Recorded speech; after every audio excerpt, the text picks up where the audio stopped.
Olá a todos, eu me chamo Cristiano Barbosa, sou realizador do projeto Traquinagem, Cinema e Educação, e em 2025 realizou a sua 8ª edição. O projeto Traquinagem, ele é uma realização da produtora O Sopro do Tempo, com patrocínio do Instituto Algar, por meio da Lei Estadual de Incentivo à Cultura de Minas Gerais. O governo de Minas Gerais, aqui o trem prospera. O Traquinagem, em 2025, atendeu 6 instituições não governamentais na periferia de Uberlândia, atendendo jovens da faixa etária de 9 a 15 anos, num total de 138 participantes, sendo 79 mulheres e 59 homens. Felizmente, a gente teve uma grande participação feminina nesta edição.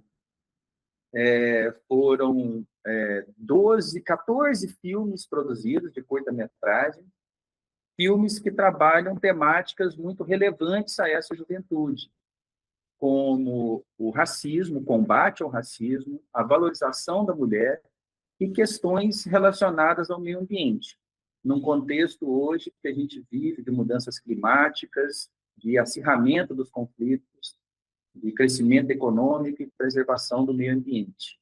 Então, os jovens puderam explorar, através das narrativas cinematográficas, esses temas nos seus cotidianos.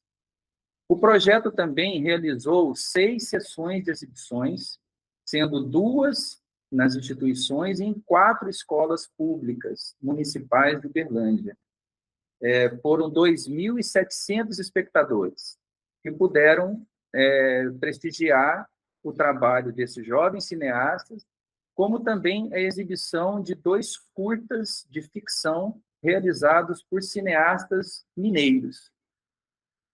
Um filme, um curta-metragem chamado Menina Espantalho, e um curta-metragem também chamado 4 bilhões de infinito. Filmes de ficção que abordam esses contextos juvenis, muito alinhados aos conceitos e temas que trabalhamos no projeto Traquinagem. E para finalizar as nossas atividades de 2025, a gente realiza esse webinário, do qual a gente convida especialistas, pesquisadores, cineastas, que atuam em projetos de cinema e educação pelo Brasil.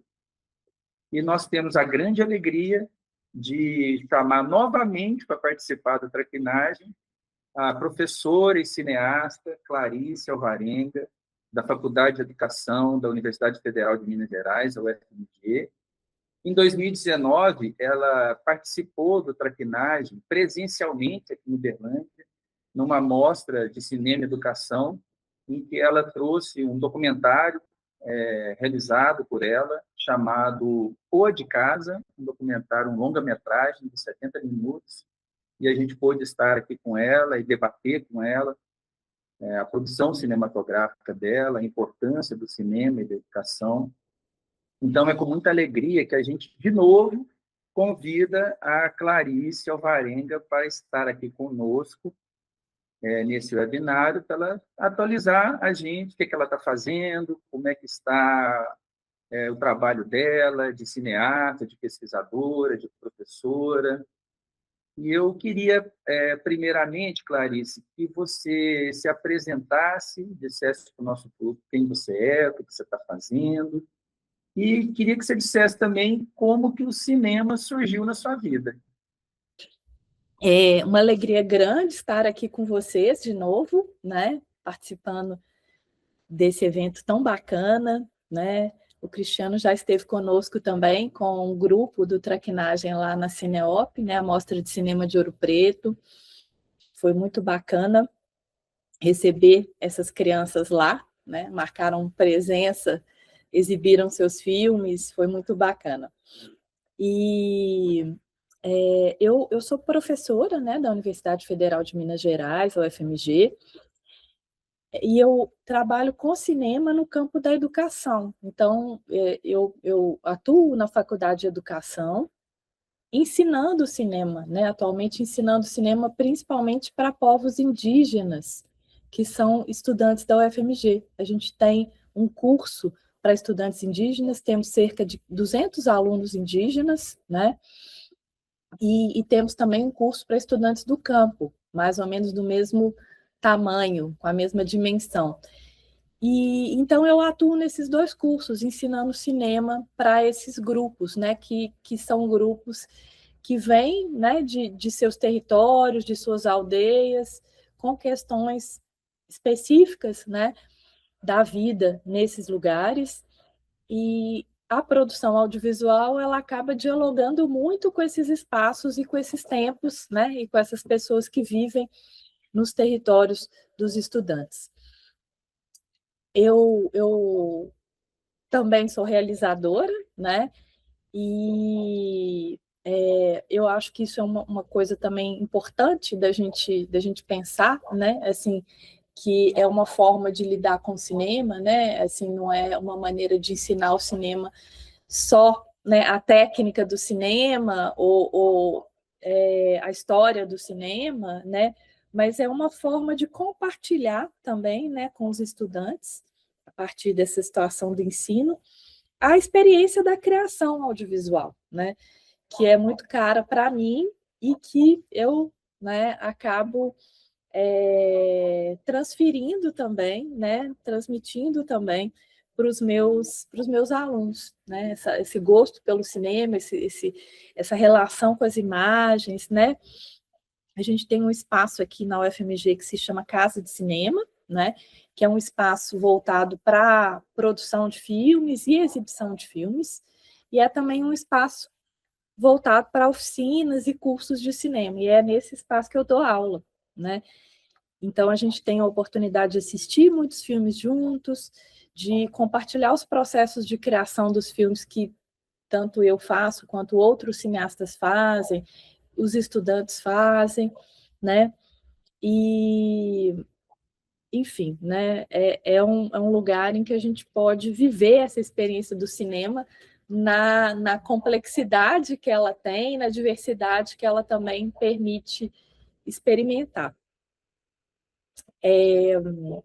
Então, acho que assim, né, sobre a minha produção é isso, né? Depois eu posso, inclusive, compartilhar com vocês o link da Casa de Cinema, para vocês poderem dar uma olhada nos projetos que a gente tem desenvolvido lá, né? E principalmente assim, dentro da Casa de Cinema, a gente tem criado também muitas curadorias de filmes, que são fruto das discussões que a gente tem feito, das pesquisas que a gente tem feito, e a gente disponibiliza, né, parte desses filmes lá, para que as pessoas também possam usar essas curadorias, né, nos lugares em que elas estão situadas, nas escolas, né, nos centros culturais, nos espaços da educação formal e não formal. Eu vou explorar mais um pouquinho essa sua experiência com o cinema indígena, né? Porque eu sempre gosto de dizer aqui, nas oficinas da traquinagem, que, para mim, a grande potência do cinema está nesse olhar singular para o mundo, né? E que o cinema tem uma relação muito forte com o tempo das coisas, né? Então, quando a gente faz a oficina de cinema aqui, na criação de um plano, né, eu sempre trabalho com os alunos essa questão do recorte, obviamente, né, do recorte espacial, mas da duração do plano do tempo e desse ponto de vista. E eu queria que você dissesse para nós como é que é isso no cinema indígena, né, os povos originários do Brasil, como que o cinema ele tem sido trabalhado e quais as sensibilidades, os saberes que essa produção audiovisual tem levado ao público. Então, você tocou em dois pontos muito, muito interessantes, né? A questão da temporalidade, da duração da imagem, né? Da duração dos planos e do ponto de vista, né? Então, são dois aspectos que, se eu fosse pensar, né, eles a partir da experiência ameríndia, né, indígena, talvez a gente pudesse pensar assim alguns exemplos, né, para mostrar como que os indígenas eles a partir do cinema eles nos apresentam outras temporalidades e outros pontos de vista que às vezes são diferentes, né, daquilo que a gente concebe, daquilo que a gente está acostumado e que é usual, né, no campo do cinema. Então, em relação à duração dos planos, é muito comum a gente escutar que os indígenas eles gostam de ver planos longos, né, de ver filmes longos, de repetir o mesmo filme várias vezes, né? Isso é uma coisa muito interessante, né, porque a gente percebe como que essa relação nossa com as imagens ela é constituída a partir de outras experiências sociais que a gente tem. Então, se a gente está num ambiente em que a gente está muito em contato com redes sociais, com vídeos curtos, né, que tudo é muito rápido, tudo é muito acelerado, muito provavelmente, quando a gente vai filmar ou quando a gente vai ver um filme, o que vai chamar a nossa atenção é a aceleração, né? E os estudantes indígenas, os cineastas indígenas, eles, muitas vezes, por causa das experiências, né, culturais que eles têm nos territórios, eles tendem a querer um plano longo, né? Querer a repetição do mesmo plano, querer contar a história inteira, né? Querer escutar até o final. Né? E eu acho que isso faz com que esse cinema tenha muito a nos ensinar, né?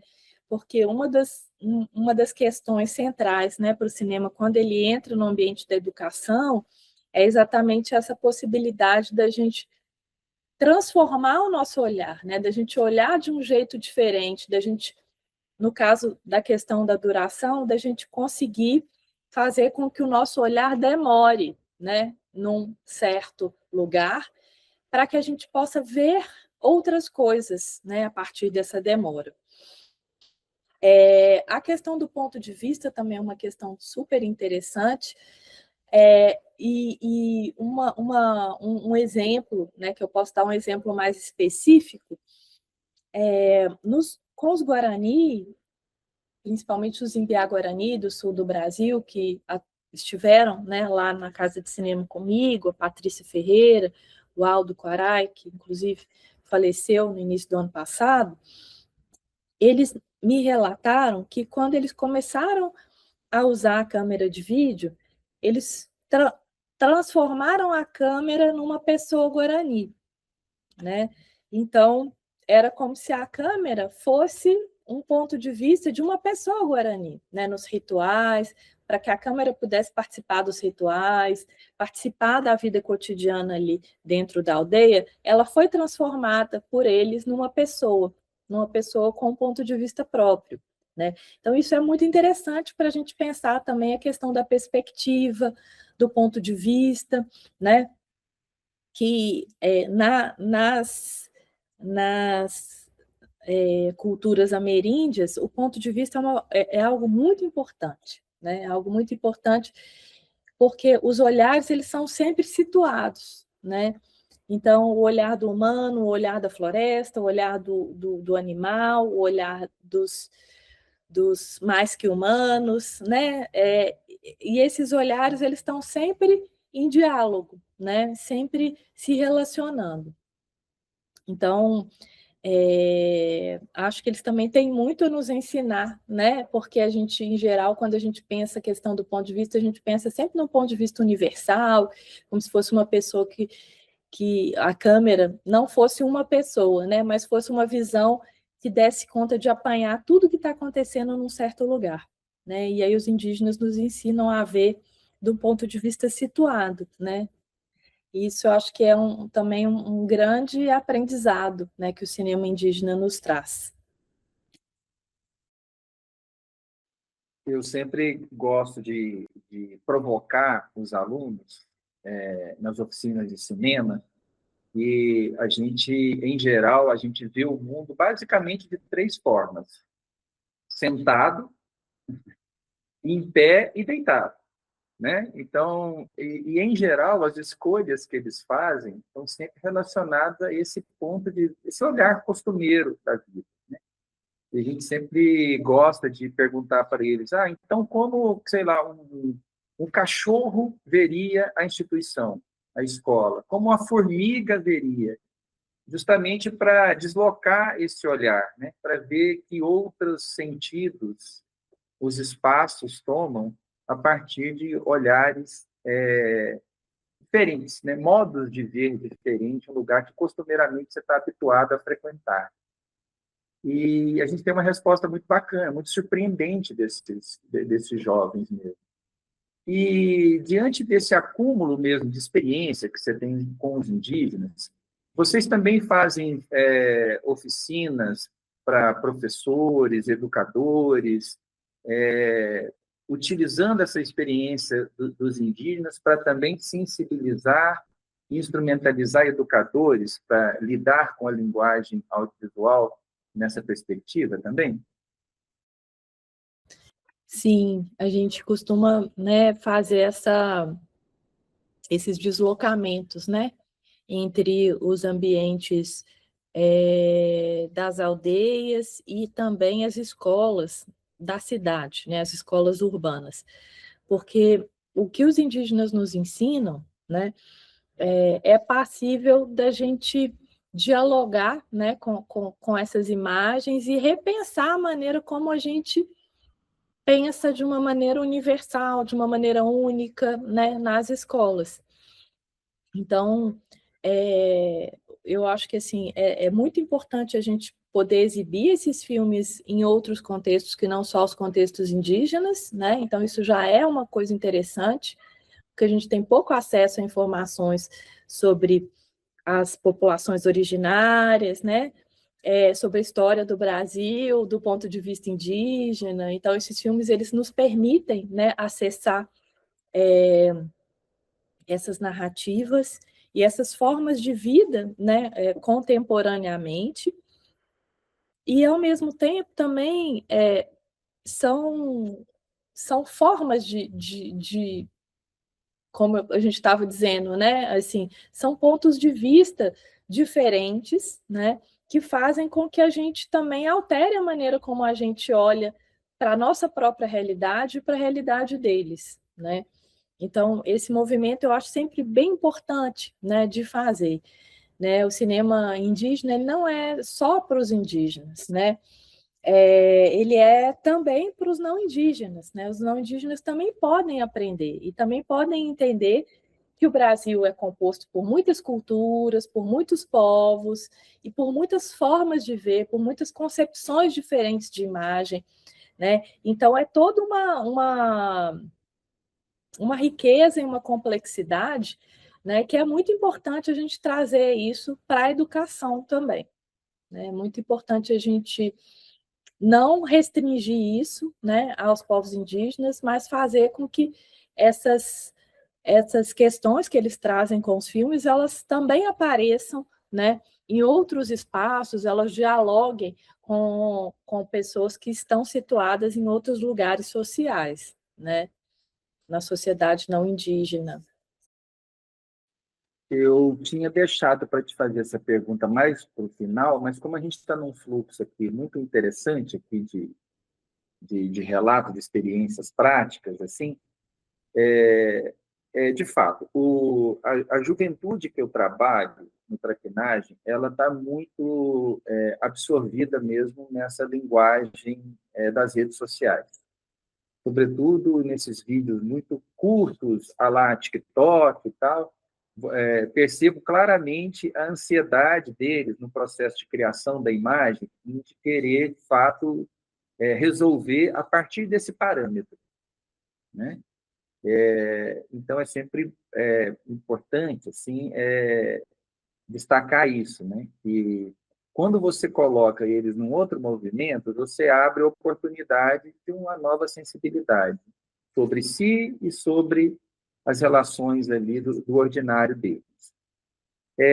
Você teria, assim, o nosso público, como eu te disse, é basicamente educadores e pais dessas crianças que acabam utilizando muitos vídeos do traquinagem. O que você daria de dicas assim, para um pai ou para um professor que está interessado a começar a experimentar, digamos, uma criação com seus filhos? O que você sugeriria, assim, como um exemplo prático de como esses educadores poderiam lidar com essa juventude? Uma coisa que é importante é assistir juntos, né? Assistir juntos aquilo que as crianças e os jovens estão vendo, né? E também trazer outras coisas que eles não estão vendo para que eles possam ter acesso, né? Então, não é simplesmente assim dizer para eles o que é bom e o que é ruim e falar, o que vocês estão vendo nas redes sociais é ruim e o que eu sei, o que eu tenho, o que eu posso oferecer aqui é o bom, mas tentar ampliar o repertório, né? A gente estava, o ano passado, escutando um representante do ICAIC, né, em Cuba, falar sobre essa questão, e eu achei muito interessante o Roberto Smith, ele falando que a ideia no ICAIC, né, no Instituto de Cinema, Arte e Cultura de Cuba, é ampliar, é sempre ampliar, né? Ampliar e trazer outras referências, né? Para que eles não fiquem só com as referências das redes sociais. Porque o que é ruim é isso, né? Essa restrição a só uma temporalidade, só um tipo de material audiovisual, só um tipo de comunicação, né? E aí, quando você traz outras coisas, às vezes isso gera um certo desconforto em princípio. Ah, esse filme é muito lento, esse filme é velho, esse filme é antigo, esse filme, né? Mas é você ir trazendo essas outras possibilidades, essas outras referências e ir dialogando sobre isso com eles, né? Então, e eu acho que uma coisa também que ajuda muito é a experiência da criação, né? Permitir que eles próprios, né, como vocês fazem, assim, criem as suas imagens e experimentem isso, né, nas imagens que eles mesmos fazem, né? Porque em alguns momentos eles vão precisar de tempo para poder mostrar alguma coisa, né? E então acho que tem esses dois lados, né? Mostrar referências variadas dentro da história do cinema, filmes experimentais, filmes documentais, filmes que instiguem a curiosidade, né, das crianças e dos jovens a pensar e a imaginar, né? Não desprezar, não desprezando aquilo que eles têm acesso, que eles veem, que eles, né, consomem nas redes sociais, mas mostrando outras possibilidades para eles, né?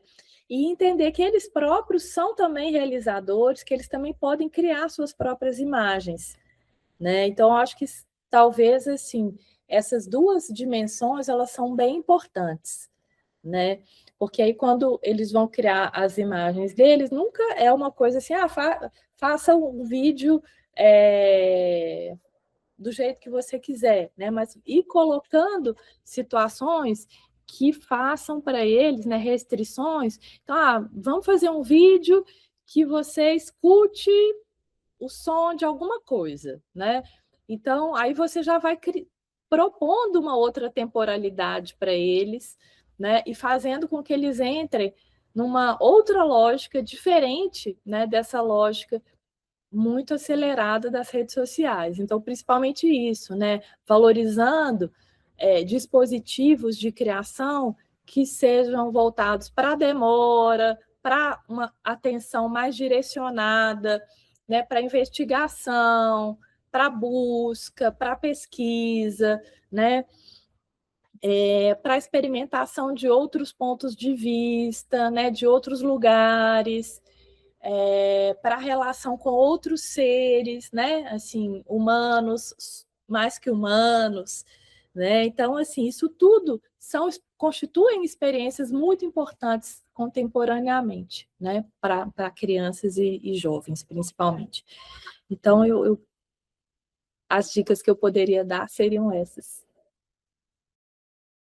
Eu sempre falo isso, que eu tenho uma convicção como educador. como pai de uma menina que fará 9 anos em breve, como professor, eu sou professor de geografia também, dou aula de cinema, que a nossa principal função é ampliar o repertório. Quanto mais diversidade, mais vivência do diferente, melhor para ampliar a sensibilidade e o olhar. Então, as suas dicas são ótimas mesmo, né? Estão muito consonantes, né, com o que a gente tem trabalhado. Fico feliz com isso. Eu queria que você falasse para nós, você faz parte da rede Quino, na rede de cinema e educação latino-americana. E eu queria que você atualizasse a gente de como que está o estado da arte do cinema e educação hoje, que vocês têm discutido, qual que tem sido as frentes de luta, as publicações e os entendimentos que vocês têm tido mais recentemente, para trazer isso para nós.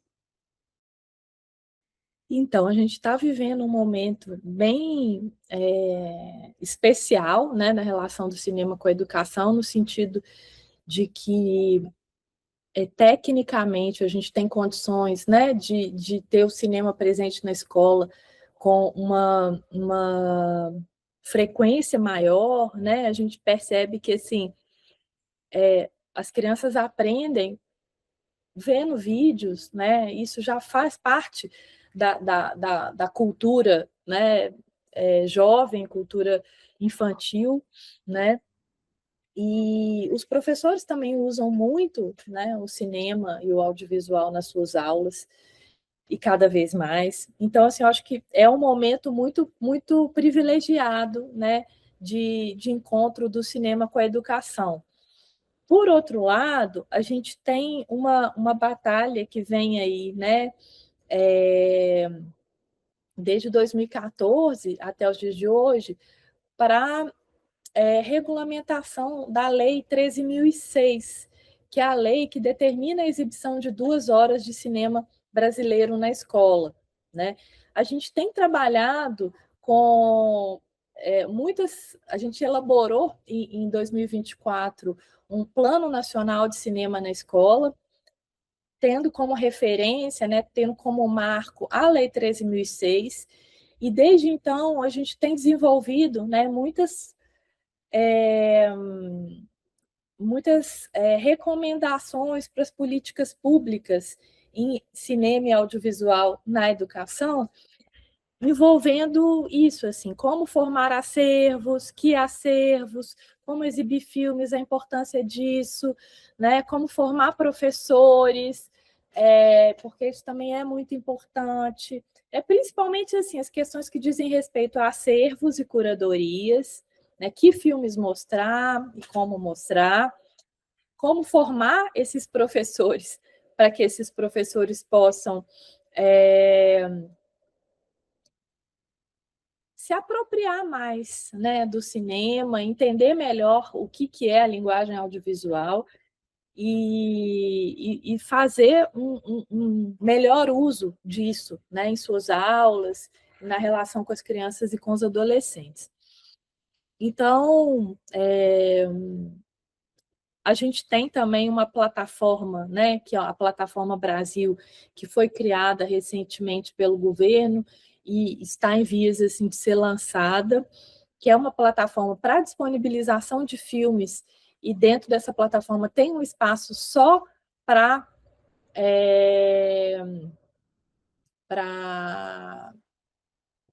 educadores, né?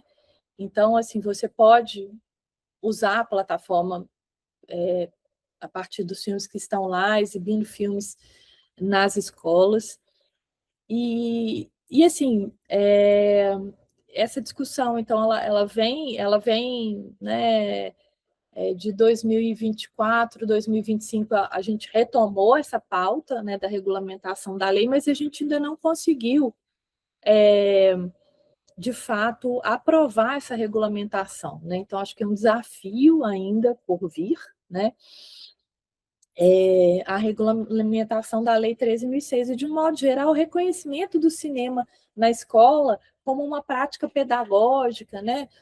O cinema ainda não é reconhecido no campo da arte, né, da arte educação como uma área, né, como uma forma da expressão artística. Acho que isso também é muito importante, né, esse reconhecimento, porque a gente tem, né, nos documentos oficiais, né, que regem os currículos escolares, a gente tem o reconhecimento do teatro, da dança, da música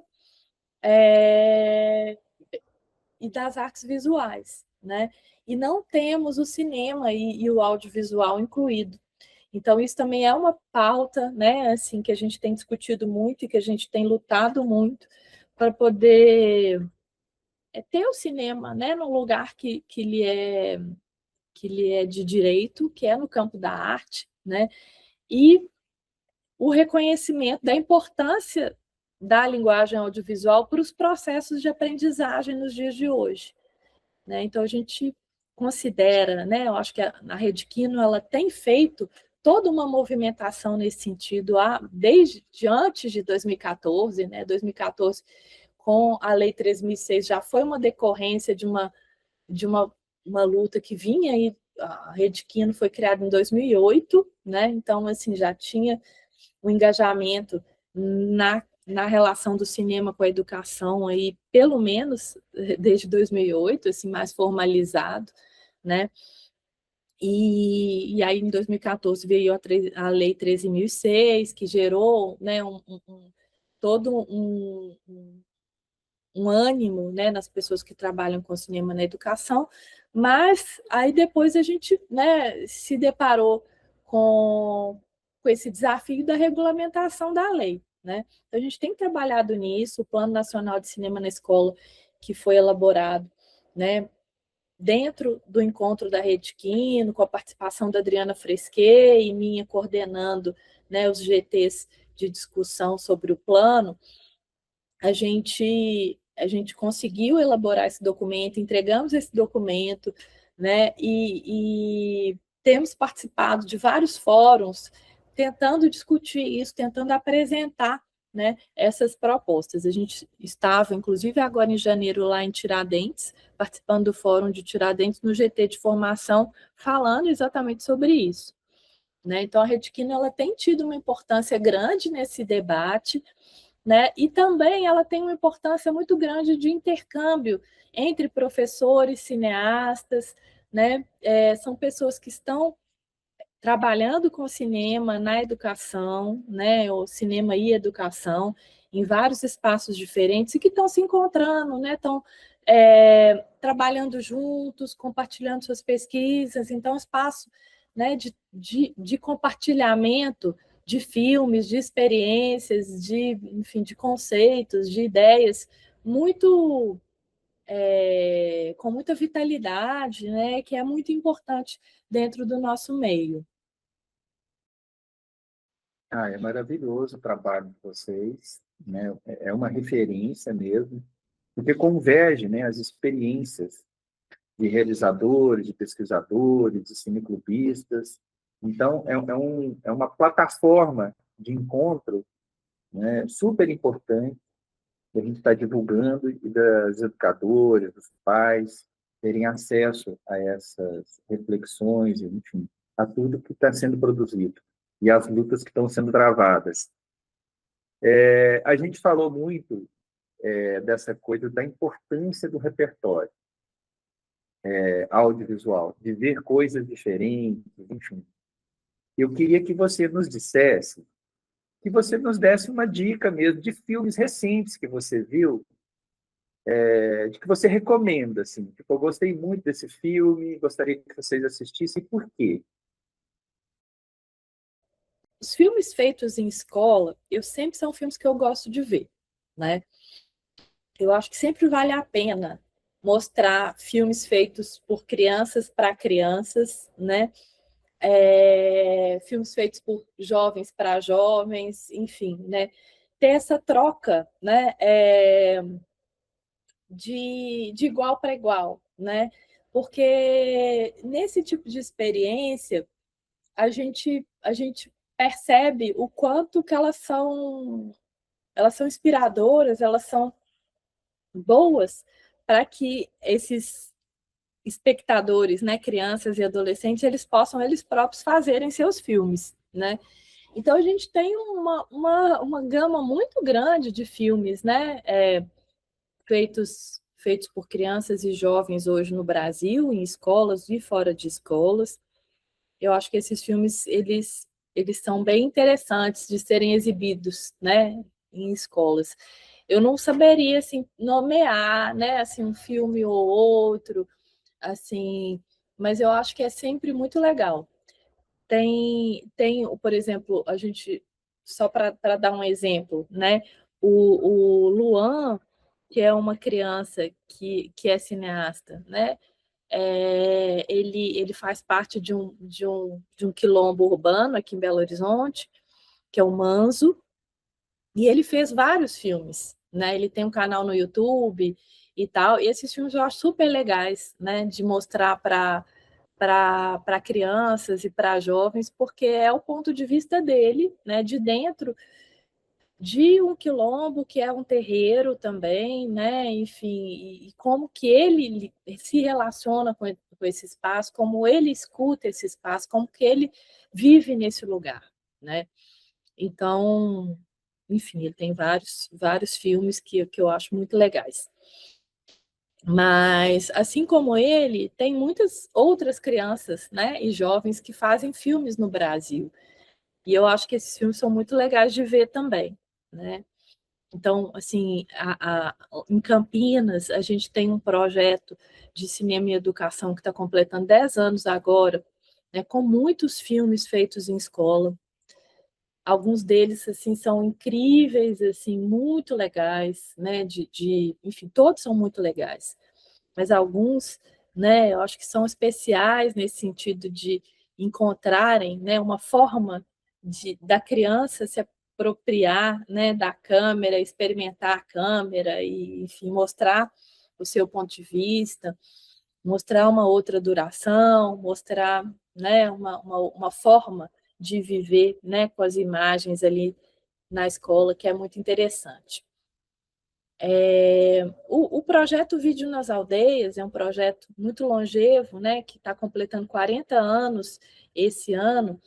É um projeto que tem alguns filmes feitos com grupos indígenas variados e que são filmes para crianças, né, para todo tipo de criança. Inclusive, esses filmes são dublados em português, exatamente para facilitar o acesso das crianças a, a esses materiais que são falados em outras línguas indígenas.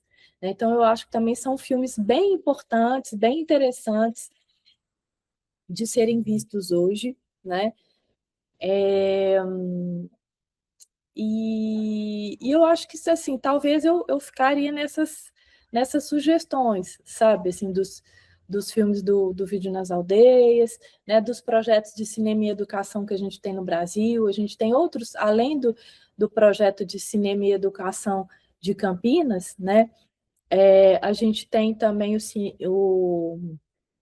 Cinead, né? Que é coordenado pela Adriana Fresquet, que tem está completando agora, eu acho que 20 anos já, também com uma produção enorme de materiais, né? Tem o Inventar com a Diferença, que foi um projeto também muito importante, que tem muitos materiais disponíveis na internet.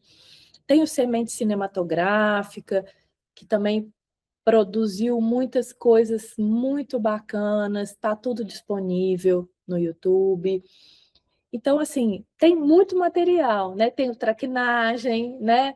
Então, assim, eu acho que esses materiais, eles são materiais que eu acho que oferecem, né? Oferecem uma experiência para as crianças e para os jovens muito interessante, né? Que é isso, de ver um outro como que é como eu, fazendo filmes, né? Sobre questões que também me interessam e que eu também posso fazer outros filmes a partir disso, né? Então eu gosto muito dessa produção, sabe?